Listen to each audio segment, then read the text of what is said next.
Kami rin naman po ay hindi makapaniwala sa narating ng aming maliit na puhunan.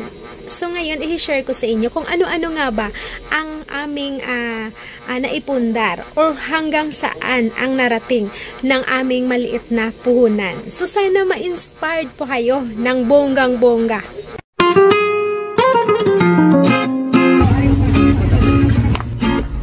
Ang tindahan po na ito ay isa sa naging bunga or isa sa naging katas ng aming 30K na puhunan.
Baka daw may dagdag na yun or baka may isa sa amin na nagtatrabaho at buwan-buwan natadagdagan yung aming pinuhunan or yung aming pambili ng aming mga produkto na binibenta. So gusto ko lang linawin na simula nung nag-start po kami magtinda ng aking asawa ay wala na may isa sa amin na nagtatrabaho, no?